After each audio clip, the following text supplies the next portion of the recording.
Olá, meus amigos. Deixa eu te falar uma coisa. Essas histórias que eu tenho recebido aqui, independentemente do grau de complexidade emocional, às vezes intelectual ou simplicidade, cada história eu considero importante porque é a experiência de alguém.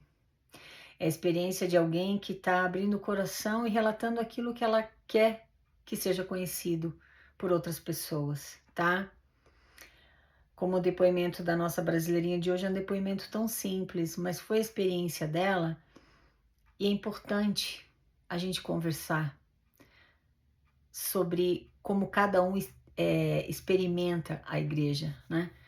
Porque a impressão que dá quando você frequenta é que todo mundo tá feliz, né? Que todo mundo pensa do mesmo jeito, que todo mundo se sente do mesmo jeito, e não é verdade. Então, por isso que eu gosto de escutar essas histórias, porque escutar e contar aqui, porque talvez você seja uma pessoa que frequenta e tem os mesmos questionamentos que alguns desses brasileirinhos que manda as experiências aqui pra gente, então você vai se dar conta que você não tá sozinho e que tá tudo bem não concordar. Na verdade, é melhor não concordar com tudo do que achar que você tá errado em questionar, enfim, tá? Por que que eu tô te falando isso? Porque se você der uma olhada aí no canal, a história da igreja, tudo que eu falei, tudo que eu pesquisei e aprendi sobre a história dela tá aí numa playlist, viu? Então, se você quiser conhecer a história, pelo menos assim, o que eu aprendi dela, você pode dar uma olhada nessa, tá? Nessa playlist. E agora a grande maioria dos vídeos tem sido com histórias dos nossos queridos e queridas que acompanham aqui o canal, porque eu não tenho mais paciência de pesquisar sobre a história da igreja. Não tenho. Ai, não tenho nem paciência e nem. Enfim, não consigo mais. Então, tudo que eu tinha para te contar sobre a história já tá lá. Tá aí no canal, viu? Então, agora eu vou mesmo focar em histórias e nas experiências e fatos. Como é que fala? Fatos contemporâneos envolvendo o nome da igreja e também alguns assuntos que alguns queridos querem que eu comente aqui, eu vou fazer, tá? Ainda vídeos falando sobre determinados assuntos específicos que você tem me pedido, tá? Por que eu tô te falando tudo isso? Porque eu me dei conta que nós temos agora mais de 30 mil inscritos no canal. E quando eu me dei conta disso, eu fiquei assim, falei, nossa, eu nunca imaginei, né? Que eu ia ter tanta gente querendo escutar o que eu tenho para dizer. Tanta gente aguentando aqui a minha simplicidade, minhas gafes. Porque como eu não edito os vídeos, então eu falo umas coisas aqui que às vezes não tem nada a ver, mas você ainda entende e se manifesta. Então, eu quero te agradecer de coração por acompanhar aqui o canal. Porque se eu puder fazer a diferença na vida de uma pessoinha, eu já tô feliz da vida, viu? Eu vou fazer uma live, eu vou te avisar quando. Eu vou fazer uma live conversando contigo, tá? Onde eu vou abordar alguns desses assuntos que pessoas pediram para eu abordar, como é que funciona o treinamento dos missionários no CTM, pelo menos na minha época, na minha experiência, tá? Ou seja, na década de 90, o tal do padrão de compromisso, eu vou falar sobre isso. Eu vou também comentar sobre esse projeto Sião que está acontecendo aí no Brasil, em que acho que é Maurício alguma coisa, né?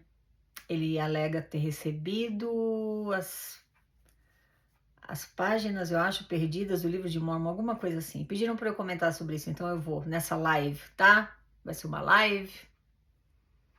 Então vamos ver o que sai, tá bom? Tá. Eu vou te avisar quando, tá? Eu acho que semana que vem. Bom, nos próximos dias, mas eu vou te avisar, eu vou postar aqui no canal ou vou fazer um short, tá? Só para te avisar, ó, vai ser tal dia e tal horário, a live, tá bom? Tá. A nossa brasileirinha de hoje fala o seguinte: Olá, minha querida Vânia. Eu fui membro da Igreja de Jesus Cristo dos Santos dos Últimos Dias, mas atualmente estou desligada da igreja. Eu me batizei quando tinha 12 anos de idade, por influência da minha vizinha e melhor amiga da minha mãe. No começo tudo era flores, pessoas legais, amigos novos, atividades, etc. Minha vida está indo bem. Logo depois do meu batismo, meus pais também se batizaram. Logo as pressões começaram sobre a minha família. Quando vocês irão se casar e selar sua família no templo? Para os meus pais, casamento eterno, batismo pelos mortos eram puras bobagens. Logo, eles se afastaram, pois perceberam que a igreja não era tão perfeita como se diz ser. Há muitas coisas na igreja que meus pais abominam. Como pessoas adoram mais um profeta que não profetiza acima de Deus? Como pessoas adoram tanto líderes que são apenas homens? Como as pessoas adoram tanto um livro sem base histórica que dizem que é mais importante do que a Bíblia? Infelizmente, eu não tinha tanta maturidade para perceber o mesmo que os meus pais. Passei 3 anos ativa na igreja. Nunca perdia uma caravana ao templo ou uma reunião de domingo. Aceitava tudo calada e obedecia os líderes. Até que um dia, pesquisando mais sobre a história da igreja, eu encontrei seu canal. No começo foi bem difícil aceitar que o que eu acreditei durante alguns anos era mentira. Eu ia para as reuniões de domingo e sentia um grande peso sobre o meu coração. Sempre perguntava se a igreja era realmente verdadeira e nunca obtive uma resposta. Até que meus estudos sobre a igreja se intensificaram e eu decidi sair. No começo, a minha líder das moças sempre vinha atrás de mim, os missionários e alguns membros.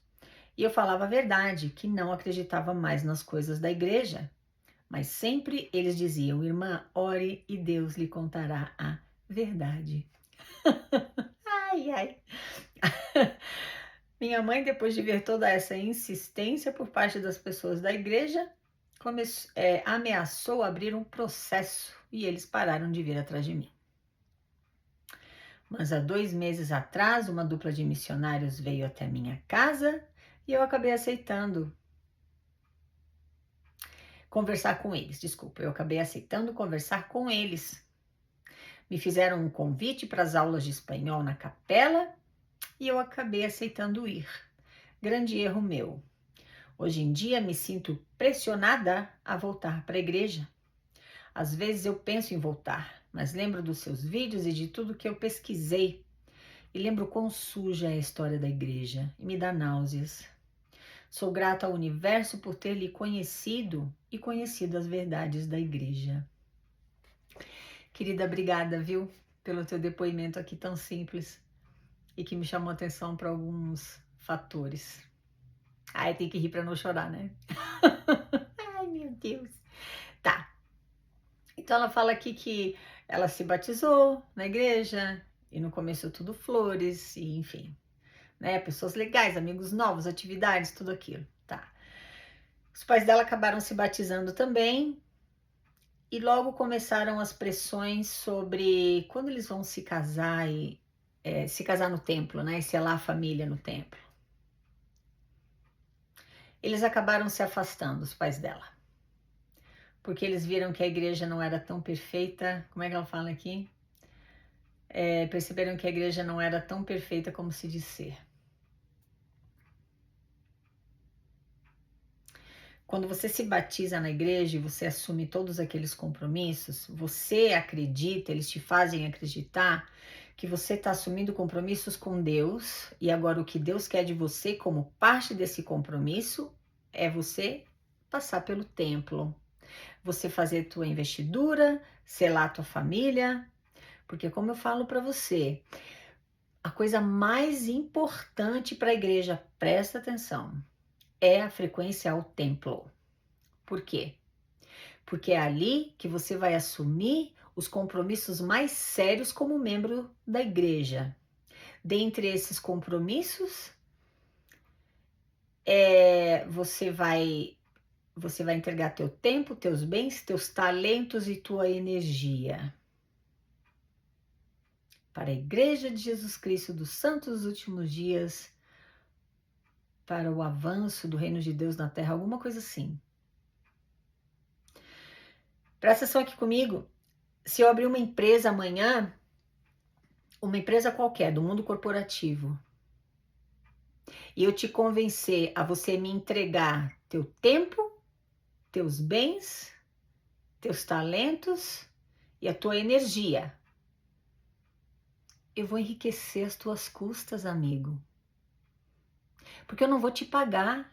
Você vai trabalhar de graça para minha empresa, você vai me entregar o teu tempo trabalhando de graça, você vai pagar sem eu ter que te entregar nenhum produto. Você vai entregar, você vai doar para minha empresa teu tempo, tua mão de obra, os teus talentos, tudo que eu precisar que você faça, eu não tenho que te pagar para você fazer, você vai fazer de graça para mim.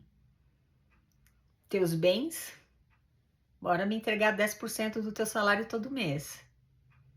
E a tua energia? Tá cansado?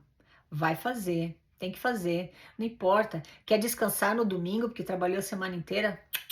Levanta e vai para a igreja, entrega a tua energia, mesmo quando você nem tem.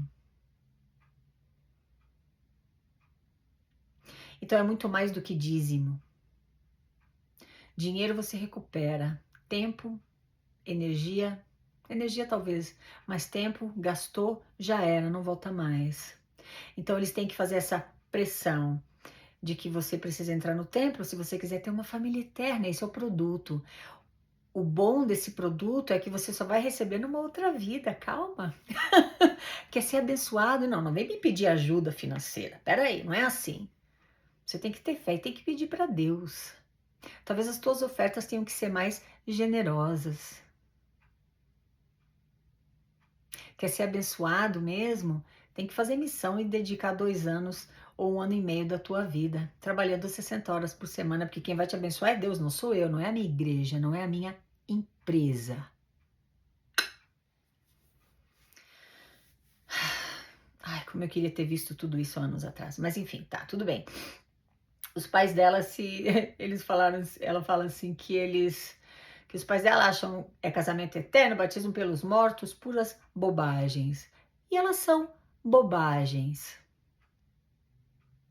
São promessas que nunca vão se cumprir. São parte de dogmas inventados e criados por essa igreja, que começou lá com Joe Smith e se consolidou ao longo dos anos, tá? Não acredita na Vânia, viu? Só pesquisa a vida de Joe Smith, só isso. E de Brigham Young, porque a versão da igreja que você conhece aí no Brasil e que é a versão do mormonismo mais forte no mundo inteiro é a igreja mormon brigamita. Pesquisa sobre o caráter real desses dois homens e chega às suas próprias conclusões se Deus escolheria homens com aquele tipo de caráter para guiarem a única igreja verdadeira sobre a face da terra.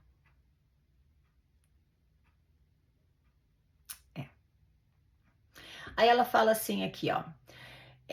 Muitas coisas que os pais dela abominam, como por exemplo, como pessoas adoram mais um profeta que não profetiza acima de Deus? Ah, tá. E como pessoas adoram tanto líderes que são apenas homens? Presta atenção aqui comigo. Talvez você vai escutar isso aqui e vai falar de maneira alguma. Ai, o que ela tá falando aí, né? Nada a ver. Não, a gente não adora o profeta. A gente não, como é que é? A gente não adora os líderes. A gente não adora mais o profeta do que Deus. Primeiro que o profeta profetiza, né? Ai, deixa eu te falar o que eu penso sobre isso, como é que eu vejo isso e por que eu tenho que concordar com essa colocação dela aqui. Primeiro, teve conferência geral semana passada. E eu perguntei para o meu marido qual foi a profecia do profeta nessa conferência. O que foi que ele profetizou que vai acontecer? Meu marido não teve resposta. ele falou de algumas coisas que o profeta ensinou a fazer, que é sempre a mesma ladainha de ser, né? E eu falei, tá, mas se ele é um profeta, por que que ele não profetiza? Por que que ele não conta pra gente alguma coisa que vai acontecer pra gente se preparar? Por que que de vez em quando eu dou essas cutucadas no meu marido? Não é para abalar a fé dele, não. É para ajudar ele a talvez exercer aquele músculo do senso crítico e começar a pensar e questionar por si. Quem sabe? Mas enfim. Aí você vai falar que não, a gente como membro da igreja não adora o profeta, ou não coloca os líderes acima de Deus de maneira alguma. Então deixa eu te dar um exemplo. Ai, desculpa se eu repetir, né? Acho que eu repeti. O profeta, que além de não profetizar, não fez missão de tempo integral, eles ensinam para você, mais do que ensinam, eles enfiam na tua cabeça que missão de tempo integral é mandamento para os rapazes, apesar de não ter sido mandamento nem para ele, nem para o Iron, nem para o Oaks, mas tudo bem. Tá. Aí vamos imaginar que o teu filho ou a tua filha, você está criando lá na igreja, a tua filha não, o teu filho, chegou a idade de fazer missão. E ele agora vai orar e perguntar a Deus se ele deve servir uma missão de tempo integral ou não. Vamos imaginar que esse jovem chegue para o bispo e fale o seguinte: eu orei e perguntei a Deus se eu devo fazer uma missão de tempo integral e Deus me respondeu que eu não devo fazer uma missão de tempo integral. E aí? O que vale para você como membro da igreja? O que vale para a igreja como instituição? A resposta que você recebeu de Deus como uma revelação pessoal ou aquilo que o profeta que não profetiza já falou e já determinou que é mandamento? Qual das duas situações vai ser aquela que você vai ser a resposta certa, vai ser aquilo que você realmente deve fazer? Ah, mas espera aí, calma. Se você orou e perguntou a Deus se você deve fazer missão ou não, e você está quase com 18 anos, você é um rapaz, claro que é mandamento, e você orou e perguntou, ele disse que não, então isso não foi uma resposta de Deus. Isso foi Satanás. Não foi Deus que respondeu a tua oração. Ai, meu Deus, cara. Então não vem me dizer que Deus é mais importante na tua igreja do que o profeta que não profetiza fala. Porque o que o teu profeta fala é sempre mais importante do que o que Deus tem para te dizer na tua vida pessoal. Ai, uma moça tem que casar no templo. Ela tá namorando, ela tá apaixonada, mas o rapaz não é da igreja, querido, não é da igreja, né? E agora aquele ex-missionário acabou de chegar da missão, tá louco por ela, tá caidinho por ela. E ela acaba terminando com o rapaz que não é da igreja e namora com esse ex-missionário, mas ela eles não têm química, ela não gosta muito dele, ela termina o namoro com ele e agora ela volta pro ex-namorado que não é da igreja. Ai, meu pai não é da igreja, né? E agora ela vai conversar com o bispo. E agora ela fala que orou e perguntou a Deus se ela deveria casar com esse rapaz, que nem é da igreja, mas que ela ama tanto. Ele é uma pessoa tão boa, trabalhador, querido, trata ela tão bem. Bebe no final de semana, mas nem fica bêbado. Tem uma vida funcional. E ela orou e sentiu que entre o ex-missionário e o rapaz que não é da igreja, Deus respondeu a ela que ela deveria se casar com esse rapaz que não é da igreja. O que o bispo é treinado para falar para essa moça? Essa resposta não veio de Deus. Ora mais, jejua. Satanás imita Deus. Ah, pois é.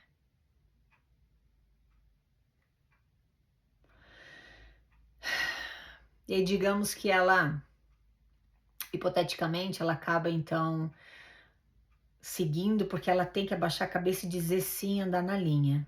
Porque aqueles homens sabem qual é a vontade de Deus. Ah, ela não, eles dizem que você tem direito à revelação pessoal. na igreja, mas se a tua revelação pessoal não atender os interesses dela enquanto corporação, é claro que aquela revelação não veio de Deus. Foi Satanás falando aqui no teu ouvido, no teu coração. Aí digamos então que ela resolve obedecer, porque ela quer ser abençoada, ela acredita em tudo aquilo, famílias eternas, lá, lá, lá, lá, lá, lá, tudo bem. Então ela acaba voltando a namorar com o ex-missionário e acaba casando com ele. 5 anos depois, eles se divorciam porque ela não aguenta. Ele é grosso, ele não trata ela bem, ele nem gosta de trabalhar, estão passando dificuldades financeiras seríssimas, série de problemas. Divorciam.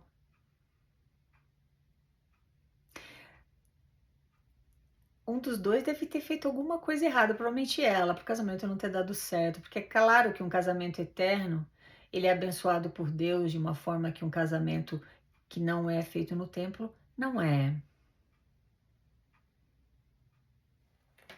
Eu só tô te colocando essas duas situações para você entender que quando alguém fala aqui que você como membro da igreja, tem um mosquito aqui. Ai, mosquito que tá no vídeo, né? Ai, meu Deus. Eu falei, eu coloquei essas duas situações hipotéticas para você entender que quando alguém fala que você, como membro da igreja, coloca as coisas que o profeta fala acima do que Deus te fala, é verdade. Porque o profeta que não profetiza, ele te convenceu que ele tá aqui. Que ele tá aqui, Deus tá aqui, você tá aqui. Deus não vai falar diretamente com você. Ele já colocou ordens, leis para você seguir que o profeta que não profetiza já falou que você tem que seguir. Então, se você tiver uma revelação que contradiz o que o profeta ensina, não veio de Deus, veio de Satanás. Cuidado com essa mentalidade, cuidado com essas contradições. Você tem direito à revelação pessoal desde que essa revelação esteja de acordo com os manuais da igreja, desde que essa revelação esteja de acordo com os interesses dela enquanto corporação. Lembra sempre, desde que a tua revelação te mantenha no caminho em que você vai me entregar teu tempo, teus bens, teus talentos e a tua energia, essa revelação veio de Deus. Qualquer revelação que não atende esses interesses não veio de Deus. Sabe quem é esse Deus? O Deus Mórmon. Um Deus de barro criado para você adorar, se curvar diante dele, ele vai arrancar o teu couro. E boa sorte na hora de receber as tuas bênçãos, porque esse não é o Deus do cristianismo, é o Deus do mormonismo. Existe uma grande diferença entre os dois. Ela fala mais uma coisa que é interessante.